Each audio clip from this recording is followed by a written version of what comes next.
o senhor Paulo Porto de Melo, ele que é médico, é neurocirurgião, né, do cérebro e da coluna, e uma indicação do nosso querido senador Marcos Duval, e eu agradeço muito a sua presença, doutor Paulo Porto de Melo. Muito obrigado, fica à vontade, 10 minutos de explanação.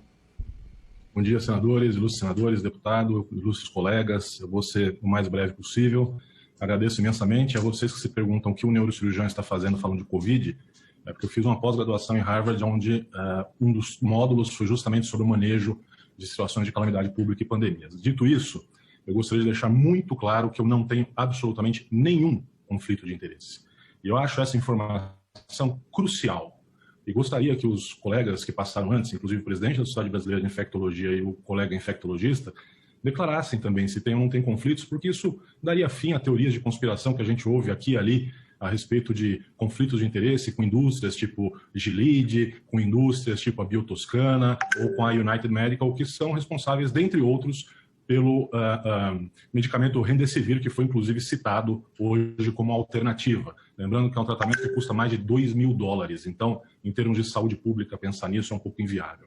Segundo lugar, conceito de manejo de pandemia, de gerenciamento de crise. Nós temos uma crise assistencial no Brasil, onde a demanda por leitos e por insumos e por recursos hospitalares, ela supera em muito a capacidade do Brasil produzir, ofertar esses insumos. Somente isso já deveria ser o suficiente para que buscássemos de forma urgente, premente, uma forma de evitar que os doentes fossem e necessitassem do hospital. Isso é uma coisa óbvia, não precisa ser médico para saber disso, é questão de bom senso. Não é assim quando a gente fala de um câncer, de uma pneumonia, de uma meningite? Olha, o doutor falou que quanto antes tratar, melhor a chance de se curar e não ter sequela. Por que essa sanha toda de que com o Covid tem que ser diferente? Vamos parar com isso. Vamos parar com essa politização. Eu quero saber em qual faculdade de medicina se ensina, na anamnese, a perguntar para o paciente se ele torce para o Flamengo ou para o Fluminense, se ele vota em A ou se ele vota em B. Isso não existe para mim. Não existe para os colegas médicos que estão aqui. Então vamos parar com essa história, porque realmente o que interessa, ou deveria interessar, não é a conta bancária, nem muito menos de que partido o camarada é. O que interessa é o doente sair bem. É isso. Todo o resto é falácia. Assim como é falácia essa historinha aí de que as revisões, as meta-análises, as revisões sistemáticas mostram que não há benefício. Vamos ler, gente. Vamos ler direito.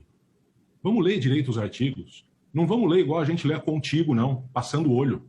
Sabe por que a Cochrane disse que não tem eficiência?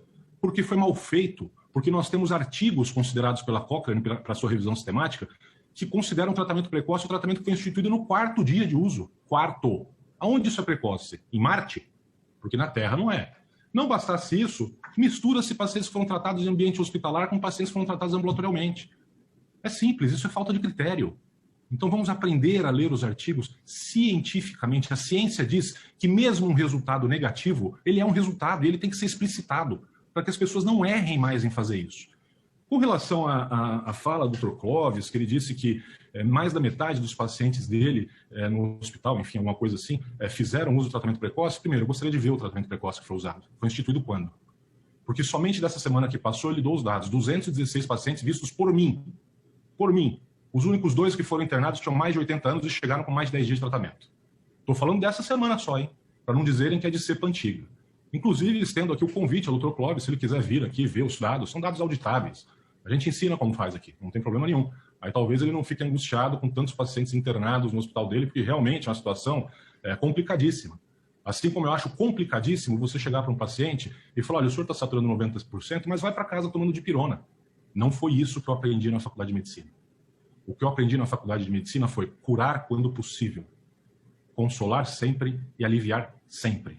E me custa crer que mandar um paciente para casa saturando mal com dipirona 90% seja uma atitude compatível. Ah, não temos leito. Óbvio, isso vai piorar se não instituirmos o tratamento precoce.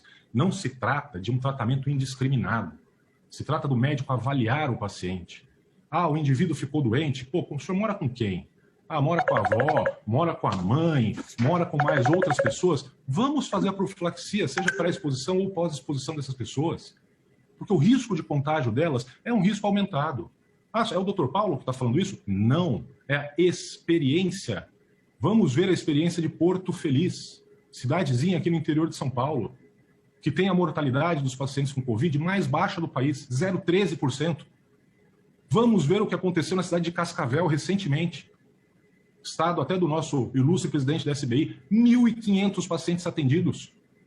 Reduziram a ocupação da enfermaria pela metade, utilizando o tratamento precoce de forma adequada. Vamos ver Búzios. Se dizia que Búzios ia explodir durante o carnaval. Sabe quantos pacientes Búzios teve internado? 0. 0. Isso não são dados? Isso são dados. Dizer que medicina só pode ser exercida com um estudo duplo cego randomizado é uma crueldade com o paciente humilde. Crueldade. Além de uma ignorância histórica, senador Girão, gigantesca. Para o senhor que gosta de história, a penicilina foi descoberta com base em observação. O indivíduo viu que ali estava escorrendo uma água que vinha numa planta que matava a bactéria. Pronto, surgiu a penicilina. Inúmeros medicamentos surgiram na medicina simplesmente por se observar o efeito benéfico. Ficar dizendo que medicação não pode ser reposicionada, que história é essa? O Viagra, que todo mundo usa para suas horas de lazer, era um medicamento para hipertensão arterial. E foi reposicionado porque se viu que o efeito colateral dele era esse. A espironolactona, medicamento usado aí de forma indiscriminada para tratar calvície masculina, é um antihipertensivo. Então o que é isso? Agora a gente não tem a liberdade de observar alguma coisa que está trazendo benefício e aplicar isso em prol do doente? Claro que tem. Inclusive foi isso que o Conselho Federal de Medicina reafirmou, a possibilidade e a autonomia do médico em prescrever o que lhe bem fizer sentido, desde que arque com as consequências dos seus atos. Isto é ser médico, é estudar, é ver o que está por trás, a fisiopatologia, e não se esconder atrás de um gabinete e ficar lá simplesmente escrevendo, dizendo acredito isso ou não acredito. Tem que ir para a linha de frente. Tem que ver, sentir o paciente, sentir como está a situação. Dizer simplesmente que o oxigênio é a melhor coisa e que o hospital é a melhor coisa, eu concordo. Mas isso é viver como Alice no País das Maravilhas. Nós não temos isso. E não temos condições de ter isso. Isso se dizia há mais de um ano atrás.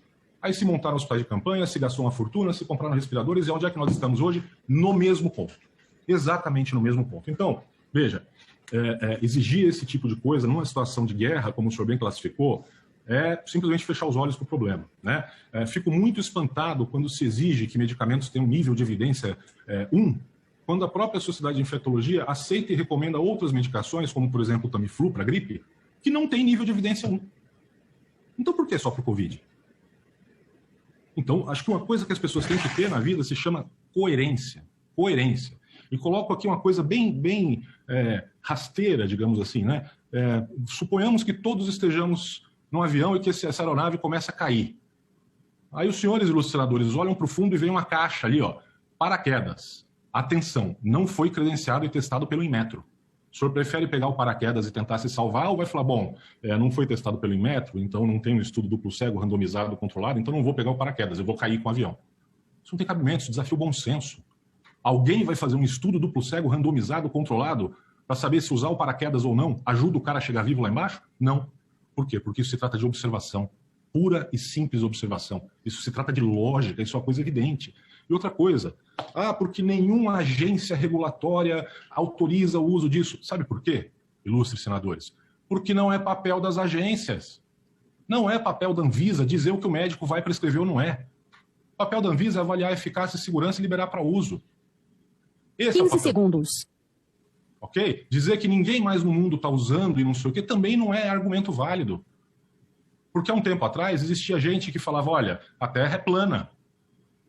E aí veio um maluco e desafiou todo mundo e disse, não, a Terra é redonda. E esse cara quase foi queimado vivo. Então dizer que, porque os outros não usam, não devemos usar, tá aí o Cadegiani para demonstrar. O Brasil faz pesquisa de ponta, senhores. Então, se os outros não fazem, pode ser que nós sejamos aqueles que vão indicar o caminho para os outros. Vamos parar com essa crise de viralatismo, de achar que a gente tem que seguir o que os outros fazem e acreditar no que o brasileiro está fazendo. Acreditar. Vejam Búzios, vejam outra coisa, não tem evidência? Por favor. Nota técnica, por favor, senador Girão, eu gostaria de compartilhar aqui a tela, eu vou colocar esse documento no chat, porque eu não gosto só de falar, não, eu gosto de mostrar o que está escrito e publicado. Então, se me autorizar a compartilhar a tela, eu gostaria de mostrar aos senhores um documento e vou mostrar-lhes porque é público. Está autorizado, doutor Paulo. Eu só peço que o senhor inicie o encerramento aí, porque nós já estamos... Mas eu autorizo a compartilhar. Vejam aqui, ó. Nota técnica, 24 de fevereiro, ao Ministério Público Federal, Procuradoria da República de Goiás, ok? as evidências, no plural, científicas acerca do atendimento integral das pessoas acometidas por Covid-19. Aqui os senhores têm mais de 100 páginas de evidências científicas. Eu vou disponibilizar isso no chat para os senhores agora, para todos os senhores, e me coloco à disposição, vou colocar meu telefone para discutir isso aqui, para aprofundar o estudo, já que o tempo nosso aqui é limitado. Mas só para dar números gerais para os senhores, essa falácia de que não tem evidências, este documento, produzido de forma brilhante por médicos e pesquisadores, tem mais de 93 referências. Só de estudos, são mais de 60 estudos. Olha aqui, está tudo passando aqui para vocês e vai estar aí para análise aprofundada. Então, por favor, pessoal, vamos deixar a política para vocês que são profissionais da política e os técnicos, vamos nos centrar na técnica, né? Deixando os conflitos de interesse de lado. Eu não vou entrar na questão de atitude desse ou daquele agente político, se coordenou, se não coordenou, se é líder, se não é líder, porque eu não estou aqui como político, eu estou aqui como médico. Tá? Então, o que eu vou falar aqui para vocês é uma coisa muito, muito óbvia, uma questão de bom senso. Temos um ano de pandemia. 280 mil brasileiros perderam a vida. 280 mil famílias choram a perda de entes queridos neste momento. Quantos mortos foram registrados por uso de hidroxicloroquina ou ivermectina nesse momento? Nesse ano que passou? Eu não tenho notícia. Chegou perto dos 280 mil? Então, senhores, aqueles que se manifestam de forma frontalmente contra, como dizia minha vovozinha, o tempo é o senhor da razão. Um dia a história há de mostrar nas mãos de quem está o sangue. E eu lhes garanto que não é na minha. Porque os meus pacientes, assim como de vários colegas que realmente se importam com seus pacientes, praticamente não internam. Por quê? Porque eu acolho, porque eu trato, porque o diagnóstico é feito na hora certa, precocemente, e o tratamento é imediato, como diz a Ellen. É isso que importa. Eu não trato exame, senhores. Eu não trato PCR, eu não trato papel, eu trato gente. É isso que eu faço. Eu não fico esperando estudo duplo cego randomizado enquanto o paciente vai morrendo do meu lado. Isso é muito, muito diferente de fazer o que se quer com liberdade total. Eu estudo. Esta é a diferença entre fazer o que somente um guideline recomenda, porque aí você não precisa ser médico, pode ser técnico de enfermagem que você faz. É só seguir o burro-colo. Não. Difícil é ser médico de verdade, é estar do lado do seu paciente, interpretar a fisiopatologia, ver os sintomas, acompanhar o agravamento do quadro e responder rapidamente às mudanças e evolução do quadro. Porque é isso que o doente espera do seu médico. Que ele esteja ali para fazer além do que está escrito no livro, para que ele consiga se superar, tudo em prol da vida e do bem-estar do paciente. E não se esqueçam também, aí como encerramento, que eu defendo vacina, sou totalmente pró-vacina. As manobras de distanciamento social, de máscara, de lavar as mãos, os senhores sabem de quando vem? 1857, um cara que chamava Lister, e que na época foi tido como louco, assim como muitos chamam nós aqui, que defendemos o tratamento precoce, defendeu isso. Até então os médicos não lavavam a mão para operar. 1857. Eu já esperava que hoje, 2021, eu não precisasse dizer que, obviamente, eu também concordo com isso, né? Isso é uma coisa que é ponto pacífico para todos nós aqui. Tá? Então as vacinas, elas são necessárias? Não, eu não diria que são necessárias, eu diria que elas são fundamentais, ok? Lavar a mão, máscara, também. E em relação aos dados que a senadora Zenilde passou, do meu querido estado do Rio Grande do Norte... 15 segundos. Meu tio foi senador por lá, então teve nessa casa. Veja só, 90% dos pacientes que estão na UTI tiveram tratamento precoce? Bacana, vamos para a estatística? 90% dos pacientes que são hipertensos e que infartaram tomavam antihipertensivo. Quer dizer que o antihipertensivo causou infarto? 90% dos pacientes que são diabéticos complicam para diálise e para amputação. Quer dizer que a insulina, então, é um péssimo remédio, não deve ser usado? Não, pessoal, e essa fala não é minha, é de um infectologista do seu estado, senadora Zenilde, que se chama Roberta Lacerda. E ela afirma no final o que eu acho que deve ficar como take-home message para todo mundo. Remédio sozinho não cura ninguém. O que cura é médico do lado do paciente. Então está na hora da gente parar com isso e usar toda e qualquer arma que a gente tem para vencer essa doença, porque ela já atrasou a nossa vida há mais de um ano. Obrigado mais uma vez pela oportunidade.